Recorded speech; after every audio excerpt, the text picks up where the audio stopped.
Hey guys, this is my review of my Cyma EBR M14 AEG airsoft gun. I had this gun for about 4 months now, and I've used it in one full outdoor game, and I think I have a decent idea of what it is. This one is not a stock internals. I have different parts in here to make it shoot better. Which I'll mainly be talking about the stock performance of this gun when it came to me. So, to get out of the way, the stock performance of this gun is not the greatest. If you buy this thing brand new, do not expect the Cyma M14 to perform like you would want an M14, or at least how I would want an M14 to perform, which is a strong or powerful gun in terms of FPS and range, maybe not so much in the fire rate department, but this gun lacks in the range, fire rate, and power departments. It was a very accurate gun out of the box, I'll give it that.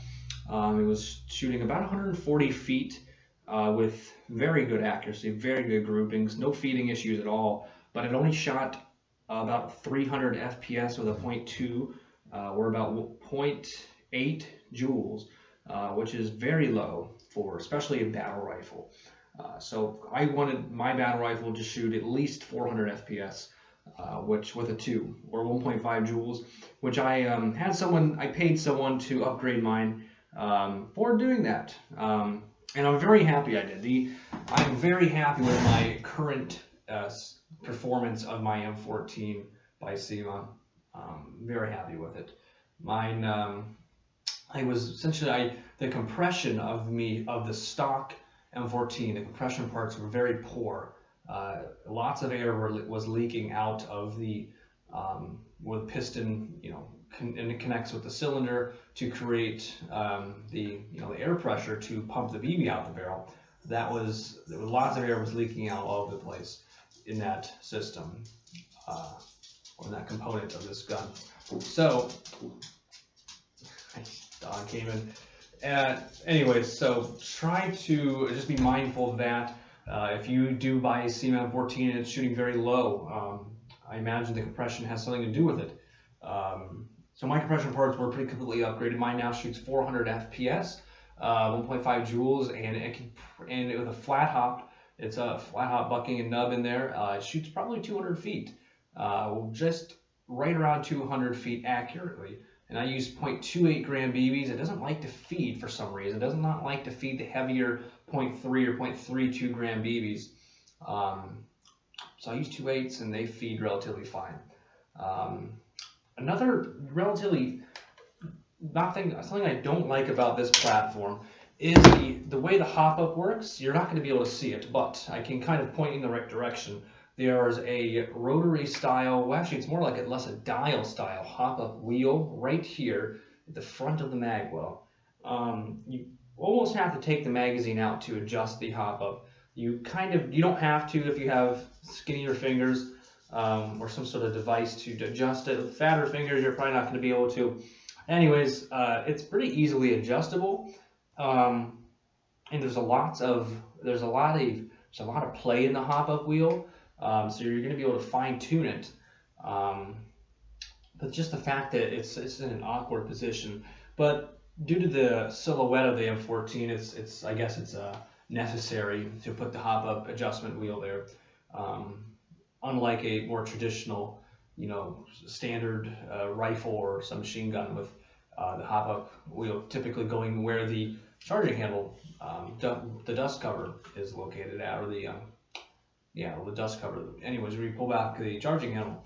So anyways, that's one quirk about the M14.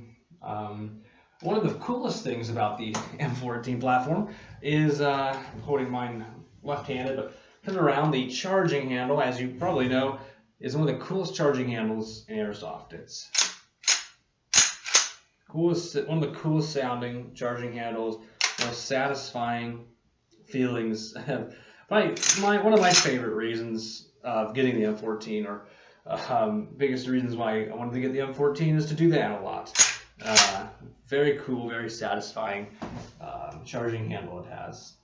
I just simply like the silhouette of the M14, the EBR in particular. I think it's a really interesting silhouette. There's a lot going on with different grooves in it, different different surfaces all over the gun. It's a very relatively skinny gun, especially in regards to its receiver, and of course it's a more bulky handguard design, which is kind of unique to this platform. Typically your receiver is going to be the more bulky part of the gun, and then the handguard's thinner, which is kind of the opposite of the M14. And it's just it's just a different design of a rifle than your typical AR pattern or AK pattern rifle. So it's a battle rifle in my collection that I'm really happy I have, and I encourage other people to buy this gun. It's not necessarily a bad airsoft gun, but you're not going to get really good performance out of the box. You will, however, get some pretty good externals. The entire front barrel assembly, including the flash hider, is all metal. This is all metal. This is all metal except for the plastic handguard. This black part is plastic. The silver is all metal. Magazine is metal. Comes with a high cap. This is the bolt release that actually is functional. This upper receiver right here. This upper receiver is metal. So is the lower receiver. The stock. The wire stock is metal. Additional with this back portion of the receiver is metal. This is plastic. The cheek rest. This is rubber. The butt plate is rubber. The pistol grip is plastic. A very nice feeling polymer. Trigger and trigger guard is metal. Safety is metal. That swings in and out like that. Magazine release is also metal. Now the quality of metal is not as high tier as some other replicas. It's about the same quality of metal you'll find on a Cyma AK, which isn't terrible. It's not great, but it's not terrible. Maybe a little bit better, especially like this stock. It feels really solid. It's some Cyma M14s you'll hear are very wobbly. I guess I got lucky because mine is very solid. It's a very solid feeling, and nothing really wobbles on it. That's not supposed to wobble. The positions of the stock are very, lock into place very nicely. One wobbly part of this gun actually is this small Picatinny. There's a small Picatinny rail. There's only 2 or 3 slots on it that actually, you'll see this red dot sight here. That's where this red dot sight sits, on a very small Picatinny rail that goes over top of the, where the shells are ejected out the top of the receiver on the real one. And that is very wobbly. It's the design of it, the method of installing that Picatinny rail. Basically, there's just a screw that's at a diagonal angle that's connected to this piece right here. There's a screw into the Picatinny rail that screws the Picatinny rail into the receiver, I guess. Not the best design, but it does work, and I had to kind of mess with it a little bit to make it straight. So that's somewhat of a fault of this gun. And of course, you'll see the wire sticking out here. My model needs a PEC box to establish a battery. There are some models with a buffer tube M4 stock that I imagine are more practical, especially if you don't want to use a PEC box. But I didn't care. I like the look of the EBR stock, the retractable, can't say that word, retractable stock. But I'm pretty proud of what I had this rifle turn into. Unfortunately, I wasn't able to upgrade it myself. I'm nowhere near competent enough on teching on guns, airsoft guns, to be able to do that. So I just paid someone to do it, but I'm very proud that I guess I'm glad that I was able to do that and pay someone to make it into what I consider a respectable M14 airsoft gun that shoots relatively long range and it's relatively powerful. I use this as a battle rifle, more or less. It's essentially like a longer range assault rifle. So the one game I used it in, I was able to sit back more and play more at range which is exactly what you would want to do using a gun like this.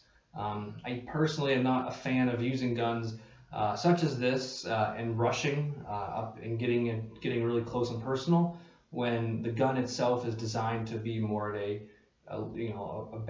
long range gun. Same goes for something like a submachine gun, which I'll be getting to reviewing in a while. But I wouldn't want to use a submachine gun and sit back and pick people off. That's just not the spirit of the gun you're using. So I like to design or manipulate my airsoft guns into what they are designed to do in the real world to a degree. Obviously, airsoft guns are shooting maybe a tenth of what the real world firearms shoot in regards to its range. Most airsoft guns can't shoot over 250 feet at the very most. So, but anyways, I'm getting off topic. This is the Cyma M14, and my final thoughts on it is it's a solid externally built gun that does not perform very well out of the box.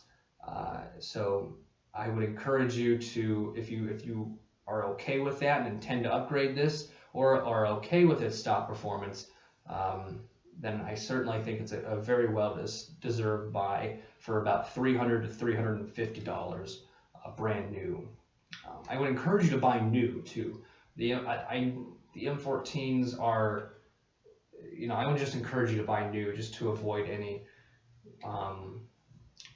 any discrepancies from secondhand purchases or secondhand buyers or sellers for this particular platform, just because of the difficulty it takes to tech on it. So I would encourage you to buy brand new, so it comes with a warranty in case something breaks, and you're like me and don't know how to open it up to fix it. Assuming something simple breaks that can be easily fixed on a easier to work on platform like the M4, the AK, that's something that's very common. So, but yeah, my final thoughts on it: very externally built, very well externally built, and could use some love in the internal department. But well, anyways, I hope you enjoyed listening to me ramble on about one of my coolest looking guns, I think, in my arsenal. And I hope you learned a little bit about this gun. And as always, I hope to see more of these things out in the field, regardless of its stock performance. Any airsoft gun can be made to shoot very well. So just always keep that in mind. So I encourage people to buy the more unique guns, even though sometimes they don't shoot great out of the box. But any airsoft gun can be made to shoot just as good as you want it to shoot. It's just a matter of how much money you want to put into it, and how much you know about it, and how good you are with tools. So anyways, all right, have a good day.